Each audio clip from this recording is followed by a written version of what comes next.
प्रेम तिच्यावर करायचं, तिच्या घराभोवती फिरायचं. प्रेमात फार वेळ काय होतं, प्रेम तिच्यावर करायचं, तिच्या घराभोवती फिरायचं. एके दिवशी तिच्याच लग्न जेवायचं. अशी लग्न खूप जेवलो, अशी लग्न खूप जेवण, कारण की प्रत्येकाने आग्रहाचं निमंत्रण काढलं आणि त्या निमंत्रणाबरोबर पत्रही पाठवले आणि त्या पत्राबरोबर तिचं परत आग्रहाचं निमंत्रण असायचं आणि लग्नाला नाही आलास तर प्रेमच नव्हते असं लग्न जमल्यावर सुद्धा तिनंच म्हणायचं. मी मात्र प्रत्येकीच्या लग्नात पोटभर जेवून, मी मात्र प्रत्येकीच्या लग्नात पोटभर जेवून प्रेमाच्या ठेकाणीत फिरायचं आणि अजून अशा किती पत्रिका येतील याचा अंदाज घेत बसायचा. बघता बघता दिवस असे सरत गेले, बघता बघता दिवस असे सरत गेले आणि एके दिवशी तिच्या जवळ जेवणाचं आमंत्रण आले.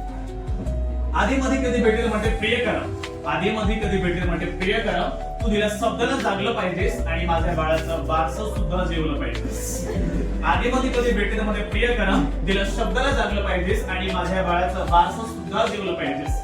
प्रेमात फार वेळा काय होतं, प्रेम तिच्यावर करायचं, तिच्या घराभोवती फिरायचं आणि एके दिवशी तिच्या गलीतून जाताना तिच्याच मुलाने मला मामा म्हणायचं. ही जी प्रेमाची खरी कथा आहे त्याच्यामुळे ह्या वयामध्ये आपण फक्त पुस्तकेच वाचायचे आहे, नको ते चेहरे वाचू नका, नाहीतर आयुष्यावरती वेगळा परिणाम होऊ शकते.